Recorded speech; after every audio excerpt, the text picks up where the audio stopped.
あれから2年が過ぎた。まさかこんなことになるとは思わなかったけど、俺は今日リッカと結婚する。なんだ、恥ずかしい。安心しろ、俺もだ。あんたたち未成年だよね。高梨立花20歳。富樫優太22歳。お飲み物は何になさいますか？おお、飲み物が供給される？ホットコーヒーブラック。あったコーヒーブラック。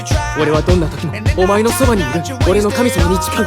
お前を好きでい続ける。私は神など信じないが、私はユータを好きでいる。本当か？ダークフレームマスターとジャオウシンガンの誓いだぞ。もちろんだ。ハゼよリアル。弾けろシナプスパニッシュメント。ジャオウシンガンは最強。